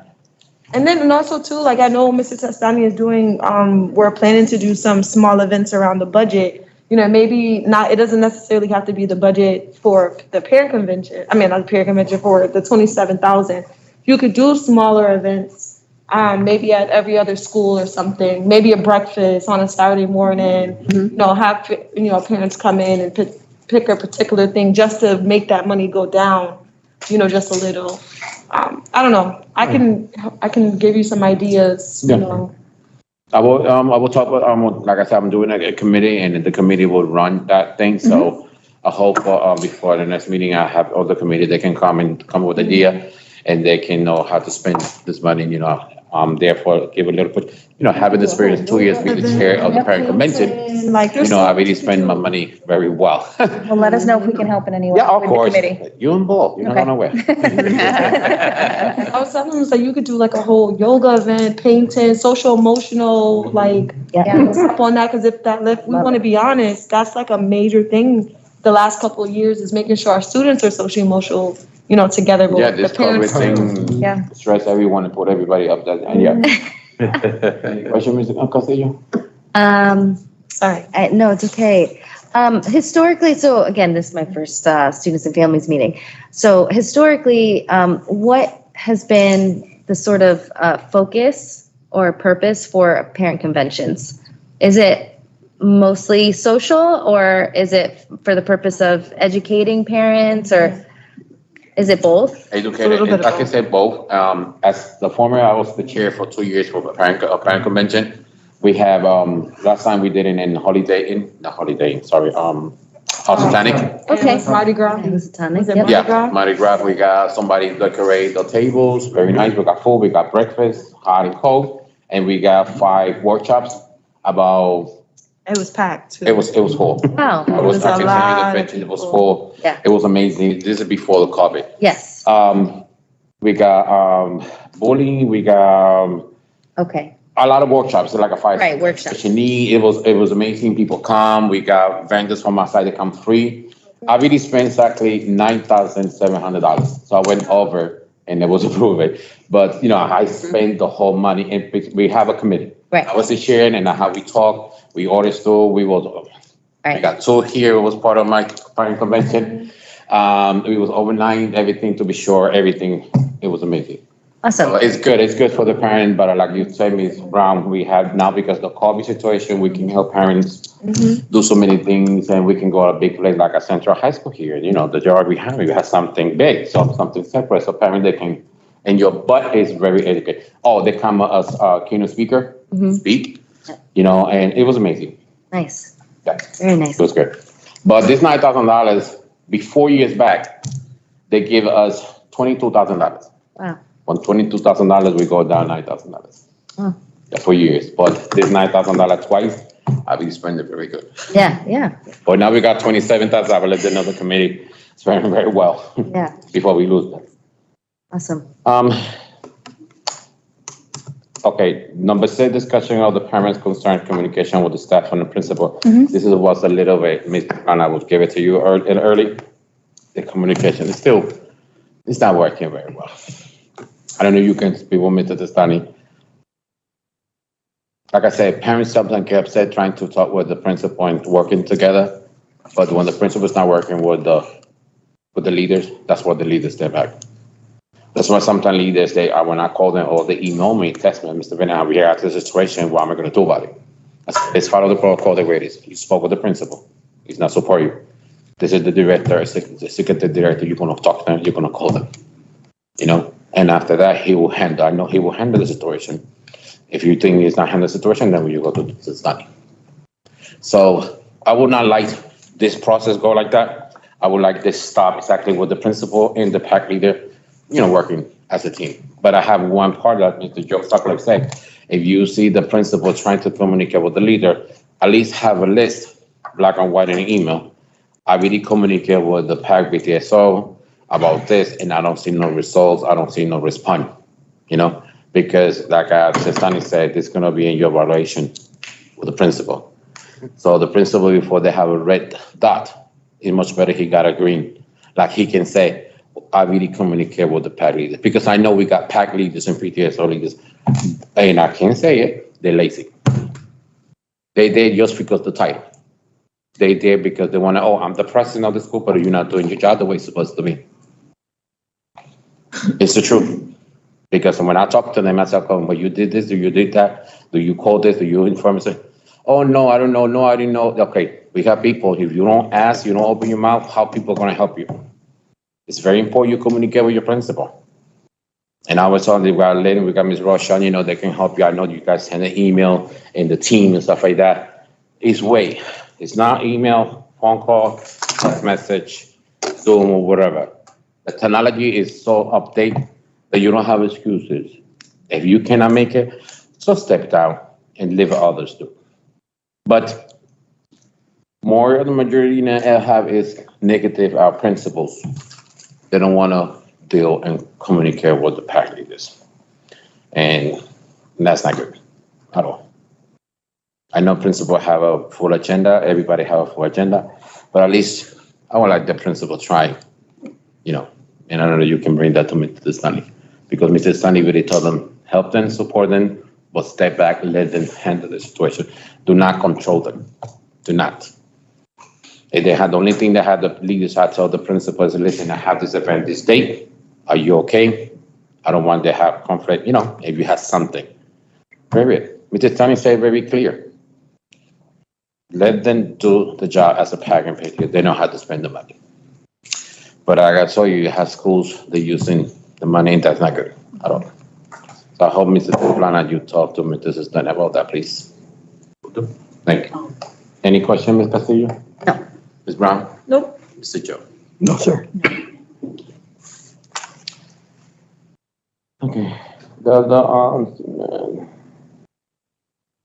We have number 7, the Church Center Department, Wilderness Committee. I know Mr. Gary is here. Can you go back up the I see The food, nutrition Yes. thing? I don't have anything on here for nutrition. No, but you have something there, Oh, the last thing I had that here one. was the retention and promotion. No. No, the lunch and learn. Lunch and No, learn. that's not. Lunch and learn. Oh, okay, no, okay. No, I thought he was part Oh, of. no. No. Okay, so I'm confused, okay. That's okay. Hello, Mr. Garvey, how are you? Hi, Albert, how are you? Good, and you said thank you for being here. Thank you. The reason, because I know the last time we spoke about, the Wildlands, Committee. And so I know you said something about, getting, having the committee trying to at least send a Zoom meeting, stuff like that, some leaders, that's one. Second, how update we have with the food, because I know students, special students, they ask, are we gonna keep having the same food? I said, what kind of food you're talking about? So we have almost the same thing. They love to have, let's see, we have years back. I can say 2 or 3 years, like the tacos, Chinese food, like the Chinese food. Remember, they have that back. Kids love it. Kids enjoy it. They say they're really getting tired to see almost the same food. They like to know what kind of other extra food they can, change, So I said, okay, I'm gonna bring it to the committee. I talked with the person who's in charge to see what update you can give it to me. Sure. So I'll start with the first part of your question, which is the School Wellness Committee. We got approvals to go forward. We are going to be reaching out to board members that are interested in joining, administrators, students, parents, nutrition center staff. And we currently have a wellness policy in effect, but it requires review and updates, so that will be the focus. And we will be doing that probably remotely, using Microsoft Teams. And I will be reaching out to certain individuals in the district to invite them to join the committee if they so choose. So that you should be expecting to see that soon. It would be good if you send information to Ms. Rush, and then they can enjoy in the team and invite parents. I'm not hearing you clearly. I said, it would be good you give the information to Ms. Rush and Lynn, Sure. so they can invite all these leaders, they would like to be part of the, committee. Yeah, absolutely. Finance. Any assistance you could give me to form a committee is appreciated. So regarding the menu, so I had reported earlier in the school year that this year was unprecedented, challenging. And every spring prior to the upcoming school year, we plan a cycle menu. It's usually a 6-week cycle menu for the elementary schools, for the high schools, and all different programs, breakfast, lunch, supper program.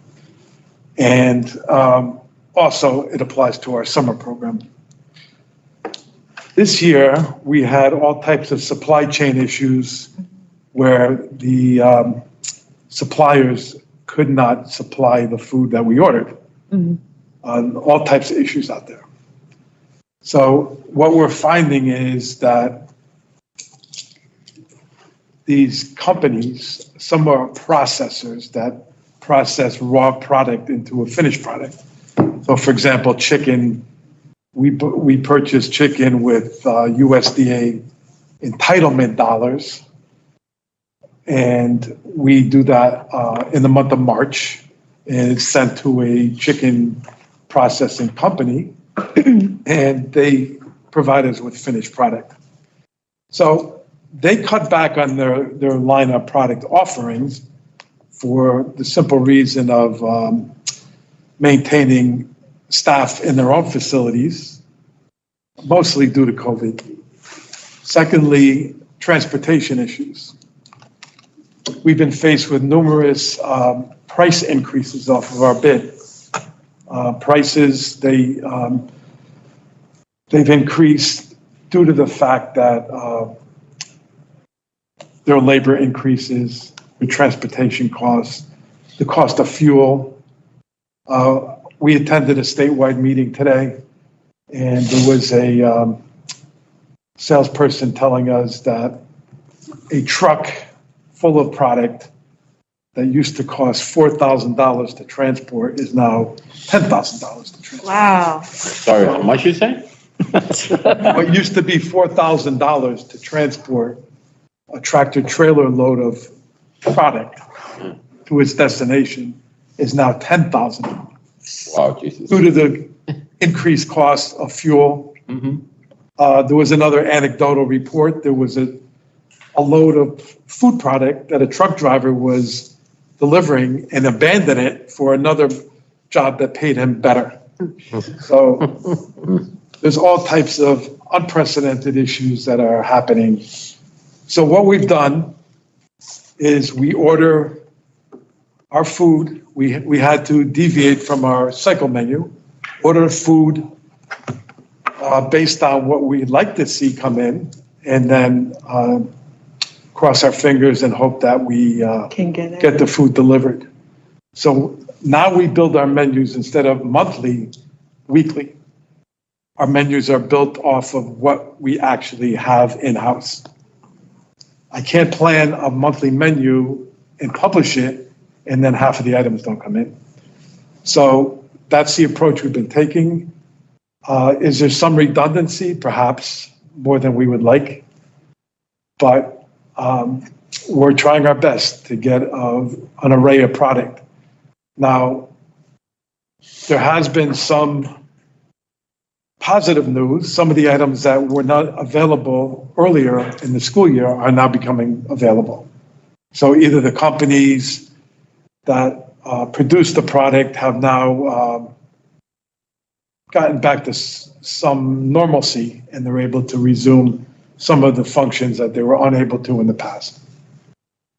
So that pretty much summarizes what we're facing on the supply side of it. And then locally, we have our own issues within the department with the COVID virus, employees within the department that have contracted and have been absent, but we're managing, as is everyone else. So we're not an exception. It's just a factor that is present this year that wasn't pre-COVID. So hopefully it gets better.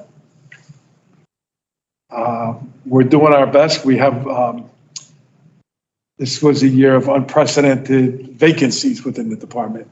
We lost over 50 employees in 2020. And now we pretty much got probably, I would say 95% of our vacancies filled now, but there is currently a relatively high turnover. So we employ part-time employees and full-time employees. Part-time employees make the minimum wage, and if they find employment that pays them better elsewhere, they move on. So it's a constant process to keep staff in the school cafeterias. And I count my blessings because we've done relatively well, because I have a good staff that keeps on top of it. We meet frequently to discuss vacancies. We also have vacancies internally in our office. We're in the process now of interviewing for 2 supervisors. They will be field supervisors that'll be assigned schools that they will be responsible for, school cafeterias. And we have a secretary vacancy. So that pretty much summarizes. Sorry to interrupt you. How many supervisors you have for the? We currently have 2 that are field supervisors. We had a third that was promoted to the plant manager position. So that created a vacancy there. But at one time in the past, we had 5 supervisors within the department. Yeah, I remember then. So from 5 now you have 2? We have 2. And they're in charge for all the cafeterias of all schools? Excuse me? They are in charge for the cafeterias? Yes. All the school? Yeah, well, we had to divide up So at the beginning of the school year, we had, each supervisor has approximately 10, 11 schools. And then my assistant director that left in October had a few schools. I had a few schools that I took on, and another supervisor, my current IT supervisor, took a few schools on. So we try to divide it up. We do have more than just Bridgeport Public Schools. We also provide meal services to Bridgeport Catholic Schools. There's 4, so that's new. And we also provide meal services to Cooperative Educational Services in Bridgeport Trumbull Line, which also oversees, is the parent to 6 to 6 Inter-District Magnet, which we service 2 schools there also. So altogether, we have about 42 locations that we provide meals to every day. And in addition to that, we also have 28 schools that receive fresh fruit and vegetable grant money, which we apply for every year. And those schools that became eligible and have this money available get a daily delivery of a different fresh fruit or vegetable every school day until the money runs out. So, Mr. Curtin, when you say you got 2 supervisors and each one have 10, 11 school, that's a lot. That's a lot. I'd like to know how he handled, because it's some school, it's a different situation. Plus, each school have how many staff in the, in the cafeteria. They have to handle, you have to check. You have to see how everything run, how's the food. So it's way you cannot hire no more. So in our high schools, Mr. Chair, we have a manager on site. So each high school has a larger staff. Yeah. Because they're doing a different type of meal preparation. So there's an on-site manager. They're actually, their job classification is cafeteria aide 4. And they're a full-time 12-month employee. And so Bassick High School, Fairchild, Harding, Bassick, they all have their own manager on site. We also have a district supervisor that oversees them. But in the meantime, there's a group of elementary schools that are also under their responsibility. So each school have a manager that deal with the staff. But when in this situation, manager, they will let the non-supervisor, right? Can you repeat that, please? Each school have I can say a supervisor in each school. No. Let's give an example, Bassick High School. They have somebody in charge in that case, like Yes. the management. Yes. Manager. So that manager, any situation, or they need something, or something's wrong, or something happened with the meal, with the food, they let them know your supervisor, right? Yes. That's the only 2 you have. The 2 supervisors. Well, no, any communication pertaining to a school site that gets to me, our production kitchen supervisor, the field supervisors, everyone that has to be involved gets involved. So. I'm telling you this because I don't want to your supervisor get so much stress, because it's a lot, and I don't want, I hope they got the support, because sometimes I know they do the job and I know them. They're very good. So just, I know they have, each, like you say, each school have a manager, but I just want to be sure the supervisor. Only the high schools. Huh? Only the high schools have an on-site manager.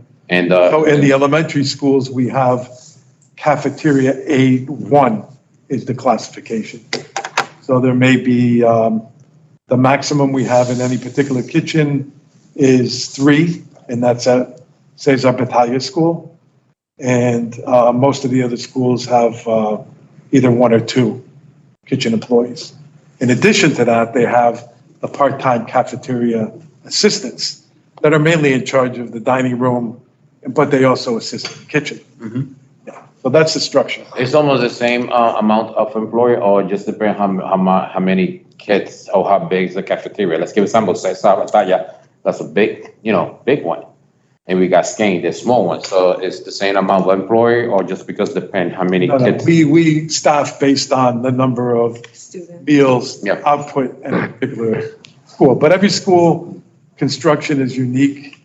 There may be a lower enrollment, but a larger dining room, let's say, for example. Mhm. So that would require maybe to tweak the staffing so that we have ample time to clean up the dining room in between lunch periods.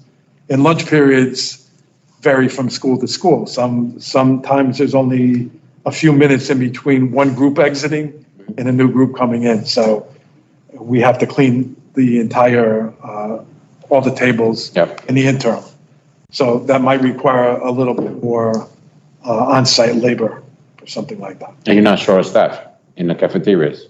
We have some schools that are still short-staffed, but we're working every day to interview. It's a process. They have to be fingerprinted to work for the Board of Education. They have to do a background check on individuals. Yeah. They have to meet with my payroll staff to Yeah. be oriented and to the work rules and regulations and policies within the district. So Do you have many on staff that have have the COVID?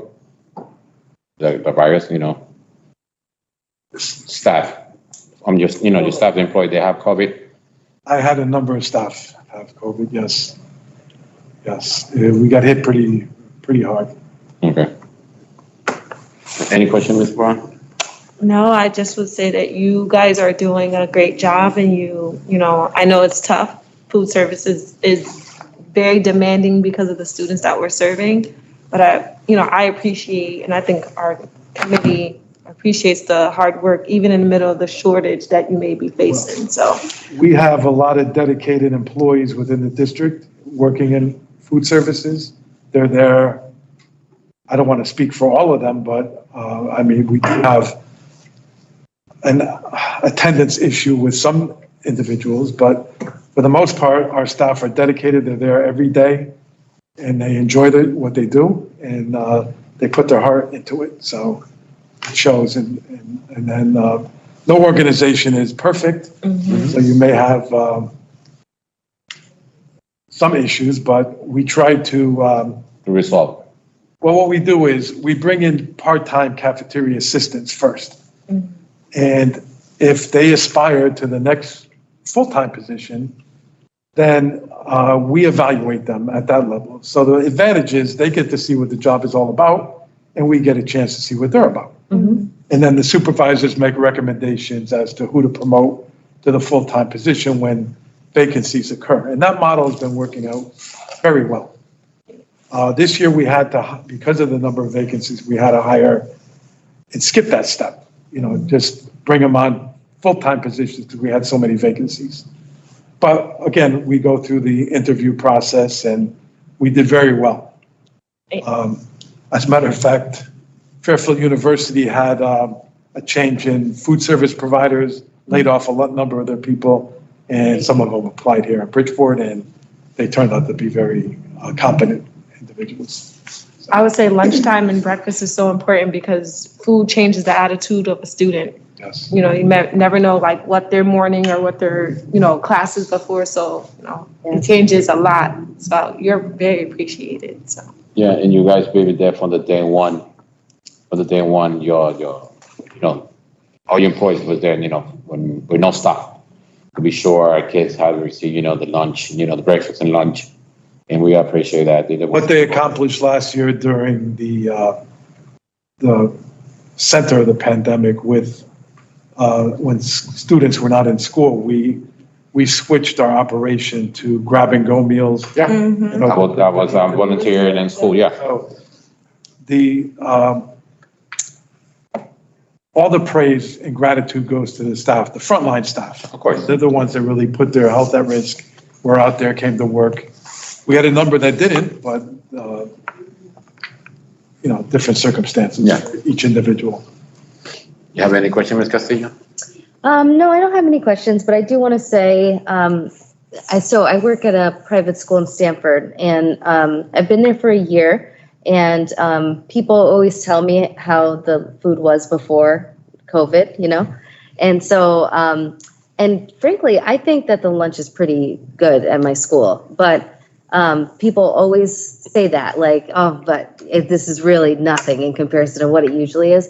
And anyway, so I'm told that my school's also having very similar issues accessing food in the same way. So it's not a Bridgeport specific problem. I think it is pretty universal. It is. That major shipments are an issue. The influx of costs is an issue. So anyway, thank you for pushing through it and managing and getting our students Yeah, fed. and just to let you know, all of our meals, whether it's breakfast, lunch, supper, have to meet the required regulations for what we offer students. So Right. it may not be what we had planned last spring, Sure. but we have a complete meal with meeting all the requirements Good. nutritionally.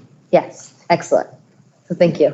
Thank you, Ms. Castillo. And I want to be sure that your staff, the staff deserve the pay, hazard pay. They need to, because I know for the day one, they was there, would not give up. They never stopped, they was afraid. They was scared. I understand that everybody was there, but the most important, they never gave up because they care about the health of our children. I appreciate that. Mr. Joe, you have any questions? No, thank you. Thorough as always. Thank you. Thank you so much, Jesse. We have on the number 8 student grades report. I believe that's you, Mr. Plana. Sir, thank you. Please. Okay, can you put the PowerPoint one more time? Say what? The PowerPoint, yeah. We have just 2 slides on this.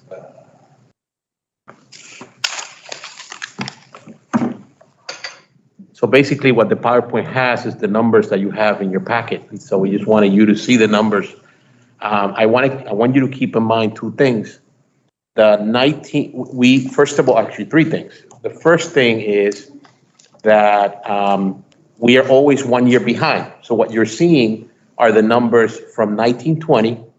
And remember that the last 3 months were the beginning of the pandemic. And then the 2021, which is the midst of the pandemic. So that's why the numbers, the discrepancy in the numbers is so large, especially in the high schools.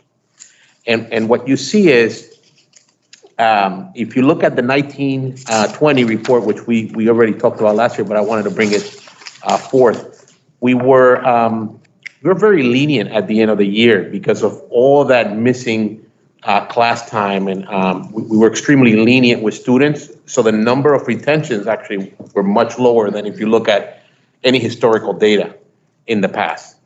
So you'll have, for example, some of the high school 9/10 at 6%, and so which is good. We don't want to retain kids if we don't have to. We want to make sure that they move. The other thing that I want you to keep in mind is that the rules for the number of credits that students have to take from, and actually Ms. Rocha Reyes could actually give me a lesson on this because that's primarily what she does. So went from 22.5 credits for each year to 25 credits in order for you to move ahead, actually to graduate, right? Am I correct? Just to graduate, not per year, it's to graduate. So that increase in grades also caused the difference in the data. Every student needed 5 credits in 1920, whereas in 2021 they needed 6, and so a minimum of 6. Actually, they took 8 classes, 4 and 4. Each semester is divided into 4 classes. So we actually changed the way we look at the high school altogether. So what you see in 1920, these are the figures.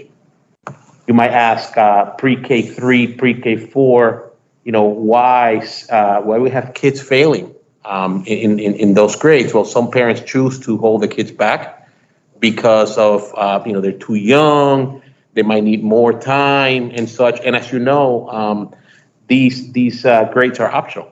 They're not required to be in pre-K 3 and pre-K 4. So technically we don't, we shouldn't keep track of it, but we do because we want to see the progression of students. And we want to encourage parents to bring their students to pre-K as they need that foundation. So this is 1920, and then we have 2021. 21. It's not working. It's just the next slide. It's tired, that's what it is. Yeah. It's past Hello. 7:30. Oh. So what you, when you see it, I'll give you the picture. It's next. There it is, okay. So you'll see that, you have some grades that are, I mean, critical. And when I look at it today, when I looked at the data, I said, wow, 24%, 10th grade, 21%. If you think of the pandemic, we had some students, especially the old ones, that were, very hard to reach. Very hard to reach. We tried everything we could. I mean, even to the point of going home and locating the kids. But it was very difficult to keep track, especially for our older generation during the pandemic. So if you notice, the younger kids, the number of retentions, we were able to control that a lot better. Obviously, there's like kindergarten, for example, some parents chose to keep those students home. And so that's where you see that number there. If you see the 7.98, which equals to about 98 kids in the kindergarten, out of 1,253. You also see the jump in the pre-K, and for the same reason as before. So in essence, this is the data we have, and our hopes, and we're really tracking this, is that this is going to improve greatly now that we're fully in person. Mm-hmm. And that's why you hear the superintendent really, making sure that we are not teaching to virtually, because the best way for ensuring that the students get that education is for them to be right here in front of us. And I will take any questions that you have in that regard. Ms. Brown? No. Ms. Castillo, you have any question? The term retention right here is describing the percentage of students that are not moving on to the next grade. Is that? That's correct. Okay. I have to like reframe my brain of like, with the word retention, because in higher ed, it's a totally different meaning. Like you want to retain students. Right, That's right. Yeah, So these I didn't think students are about that. retained in the same grade. Okay. Yes. Yes, got it. It's a positive turn in higher ed. Yes. In our term, it's not very Not good. good. Yeah, I was like, oh, these retention rates are. No, I also asked one more question in regards to the data, because I really wanted to zoom in. There are students that might be sophomores, but the amount of credits that they have doesn't meet the criteria for them to be sophomores. Right.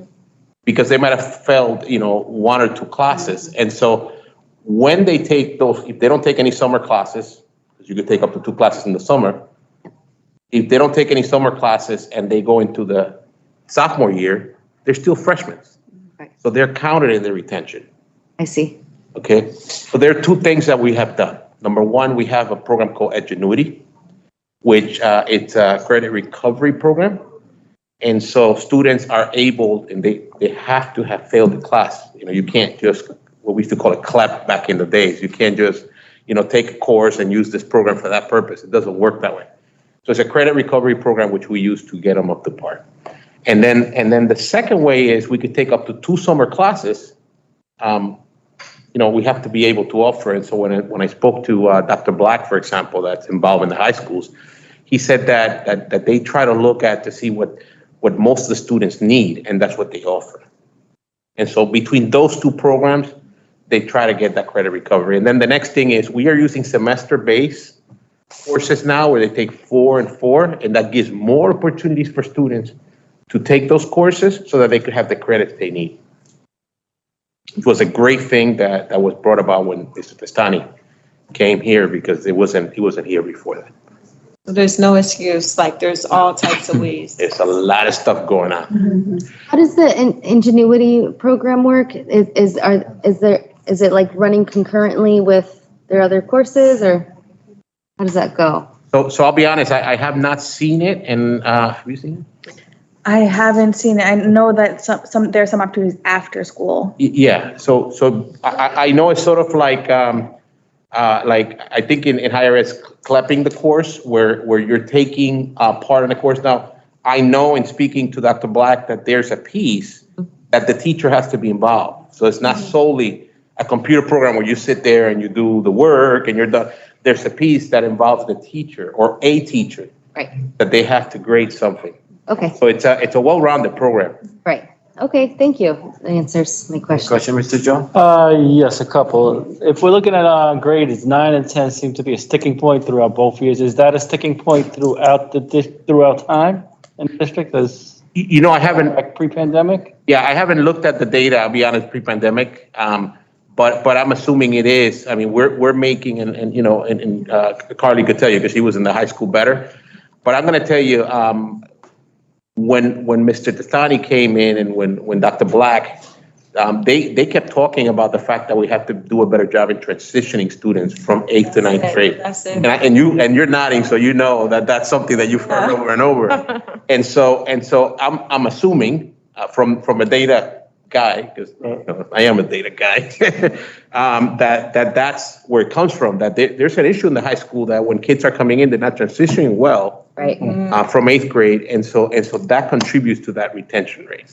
But is that a function of maybe being stated backwards because maybe they're not prepared for that transition to put on, I mean, go to 9th grade, if you're not ready for 9th grade work and you got culture shock, that's not the 9th grade's responsibility, it's the 8th grades. And is there any kind of feedback between the high schools? Any patterns that are noticed? Which schools are coming in where the children have That's a good point. the most problems? The focus, Right. Yeah, we're looking into that. where they can. Yeah, that's a great point, and you know, I applaud you for bringing it forth. We're actually looking at that right now, being that we're out of COVID, quote unquote. You know, so we want to make sure that our district is in the right track. I think it has to start in the 6th and 7th grade, to be honest with you. I think if we wait till the 8th grade, it's a little bit too late at that time. So we're trying to ensure that we're mimicking what happens in the high school and the degree of that freedom, so to speak, that happens in the high school and the rigor that happens in the high school back in those grade levels, so that when they're making that transition, it's sort of, so bringing 6th, 7th, and 8th grade to the same level of where the high school is, it's the essential piece. Right. I have a question. And then Sorry, go ahead. yeah, sorry. And then we got a drop off in the retention rate in grades 11 and 12, but we also got a drop off in student population. I'm wondering if the gains are seen by students dropping out and we have students remaining are more equipped to deal with the 11th and 12th grades, or I don't know if there's a metric to track that. Like, you understand what I'm asking? Yep, I see that. Get it? Because, right, the younger grades Yeah. should be coming all the way through. Right, yeah, because Right. So there's like right. 200 kids that Because drop off. I'm a high school dropout. I went for my GED, and that's around where I dropped out, is the 10th grade. Yeah. Not go to 11th grade, I did not go to 12th grade, so my absence wouldn't be reflected in the percentage. Yeah. So I'm just wondering if these are students that maybe just gave up, or if there's maybe some learning curve where, okay, you finally get used to it and go through them. Just curious to see. You know, from being in the high school, from teaching math at the high school, I could tell you that by the time you're in 11th grade, you sort of have thought about, you started thinking about like, what do I really want to do? And that's the time that my father, for example, you know, people tend to think that that's the time that you should let your kids kind of become your friends. And my father was actually tougher with me at that time because of exactly what you're mentioning. You know, if I give my son freedom, he might end up as a number in that retention rate, or even not as a number in the total students, you know, as a dropout. So again, we're looking at that also, because we want to make sure that there are tracks for students that they like and they want to stay, and that permeates through the high school time. So, for example, if I find that I like computers, which I do, I like computers, and every time I go to school, my goodness, I'm excited. And I go to ninth grade, and my God, I'm programming, and I go to 10th grade, and I'm putting something together. By the time I get to 11, I feel that connection, and I want to stay. And then by the time I get to 12, I'm thinking my future, or 11, actually, I'm thinking, I'm going to work on this. I'm going to do something with it. I'm going to do something extra. So I'm assuming that you're correct. I don't have the answer to that, but I'm looking at the tracks, and I'm looking at the year 1920. And I noticed that it follows the same pattern. The curve had the same slope. Mm-hmm. And so I think you're partially correct, although I don't have the data to show it quite yet. Mm-hmm. Thank you. And if I could add to it too, on the transitioning part of it, is there any way to tell if those 8th graders who may have a sibling that's in 9th grade, how have they transitioned? Just a little, because 9 out of 10, if you have a sibling that's a year above, it seems to not be so hard versus one with no sibling at all. That maybe just, at least when I was in school, I had my brother. So he's a year behind me, but the cool thing about it, I was a year ahead of him, but I had that person there. So you didn't feel alone. And high school can feel very alone for an 8th grader. When I was in school, I thought Hardin, you was going to get batteries thrown at you. So I was, no, because that's what I kid you now, I'll never forget, they took us on, I think I was in 8th grade, they took us on a tour of all the high schools.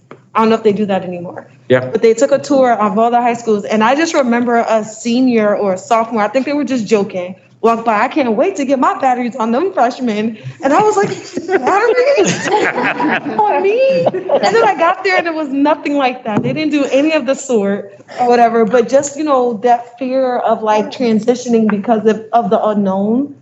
But even I think, 6th grade, 7th grade is a good time to start getting them excited about high school, but also to giving them that tour too. Here's the building. Here's where, you'll be in a couple of years. I don't do kids still do that? Yes, they are. Okay. And the school counselors are involved in that work too. We just spoke about it in a meeting the other day, to start planning the trips for the 8th graders to visit all of the high schools. So, yes. Great. Yeah, especially and could you check and see if students who have siblings do well? So maybe we can either better support that in that one sibling, that one child that's coming in. Maybe it's, mom and dad having to just step up just a little bit more to help ease the transition. Because like I said, my brother was a year behind me, so I went to high school first, and I was all alone.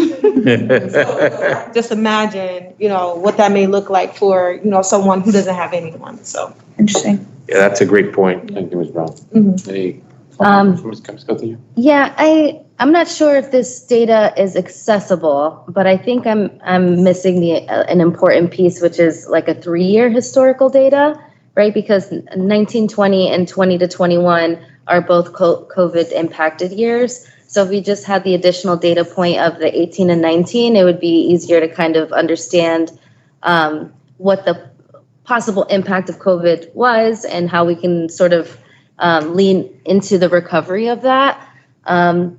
And then also, if it's possible to get the breakout by school to see if there's particular schools that are struggling with the entry point transitions from 8th grade to 9th grade, and then also from pre-K to kindergarten. I think, right, is pre-K to K an entry point? The thing is, pre-K, there's a lot of different sites. So for example, even non-school sites are counted here. Okay, understood. So. All right, well, so the 8 to 9 is possible, right? I think that would be a fascinating, some fascinating data to look at, to see if there's some trends with particular schools. And if there is, then that might be something we want to address. Thank you. Thank you, Ms. Castillo. No more comments, Mr. Joe? No, sir. Ms. Brown? Thank you. nope. Thank you. Thank you so much. You see, it was good. The 9 and 10 in the agenda, I'm going to table it because I know Ms. John is not here. and I want him to be here because there's a lot of some situation and issues that I have to talk to him and he need to bring it to us in an update. And I hope the next time he can show up because I know it's a lot of things that he didn't know. I don't know why the reason he didn't came, but like I said, we don't have my meeting from October, November, December, we don't have no meeting. I can say almost 3 months I didn't have my student family, so why the reason it was not here? Mr. Testani didn't know about the situation. I don't want to go with details. So I'm going to try to live in my best part. I leave it for the last because I'm one of the best ones, the talent show. I will move so she can. I was gonna move for you, Lee. I like the flyer, the thing you sent to. It was very nice. It was very, very nice. Thank you, I appreciate that. Oh, Steph. Hold on.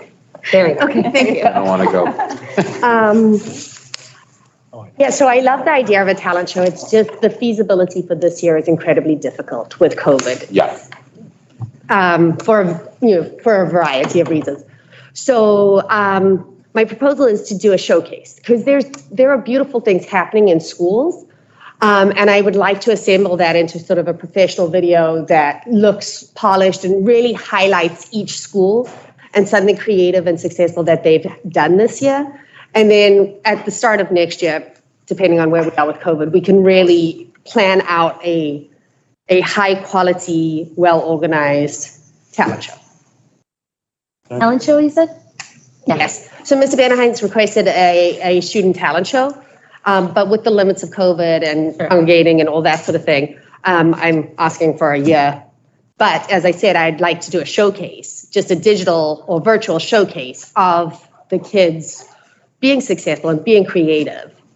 Because it is happening in our schools, but congregating and getting a large group together is tricky. I know Middletown did one where they had like all the students, like if they played a special instrument or something, I think they did it on like, I wouldn't say Zoom, maybe their own platform. I don't know if they use Teams. But it was really, really cool that each student had like 2 or 3 minutes on screen to display whatever their talent was. Oh, okay. It was really funny to see like their parents in the background trying to line them up. I think, if we really like put some energy in it, it'd be really cool because a lot of the stuff that students, may be doing maybe at their home, like they have a have a drum set or whatever the case may be. Absolutely. And so my goal is that principals and schools will submit a video or some photographs to me. And then what I can do is I can organize it into whether it's visual arts or performing arts and that sort of thing, so that we have a nice culmination to share of what we did well this year or what the students did well this year. Yeah, I like. Sounds good. Okay. You get your talent show.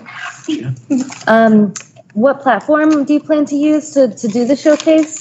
So the kids and the principals will send me anything and I'll convert it all in. And then I've got a subscription to WeVideo, so we can upload it to anything we want. Oh, so it's not live? It's no, I don't think that teachers have the ability or the stamina right now to prepare kids for a live talent show, and it'll. No, I mean like live, like on like Zoom, like or whatever the platform is. No, so what I was looking for in a showcase was that I would get still images or videos from schools, and then I would arrange them into a culminating video that we could share. Oh, okay, great. So it would all be in one video. Correct. Okay, great. And then that can be embedded into, We could share it far and wide. Yep, social media. Yeah, exactly. Yep, the Bridgeport Public Schools. Joe, you have any questions? No, sir. Thank you. So it would be like a show, A showcase. different, stuff like that. I will be doing that only for the time you say, or we're gonna extend it just in case we can extend it a little more longer, just in case, just depend how many kids, how many people they're gonna Sure. show up, because I know the situation with the copy, I want to, if we have to extend it, I'm okay with that. Okay. Thank you. Because I want the kids have the time and stuff like that, Sure. because I know this COVID situation push everybody Right. back in town. That's it. That's Yeah. it. You have any more questions, more comments? Is this for all ages? All schools. Yeah, all school. Schools. Absolutely. For the cover, yeah. Great. I know we have so many kids, especially the high school, they always, when I see them on social media dancing and stuff like that, I say, So talented. Over here. So just send it over here. TikTok videos. So I'll share your flyer, the way you send. So Absolutely. the student, they can know anything, they will send it to you, any Absolutely. question, they will contact you. And yeah, I plan to share it with all the principals too, and they can begin to spread the word within their schools Yeah. also. Sound good? Great, thank you. Thank you so much, I appreciate it. You're welcome. Thank you. Yeah, I know you guys stressed because my agenda was long, but this happened from October, so, Yeah. we got 2 months behind, 3 months behind, so. Okay. Don't worry, I will probably, the next time it will be short. Okay. No, I hope so. You want to adjourn the meeting? So move. Go home. Have a good night, everybody. Thank you. Thank you, IT department, thank you for reporting and everyone here. Thank Appreciate it. you. Yeah.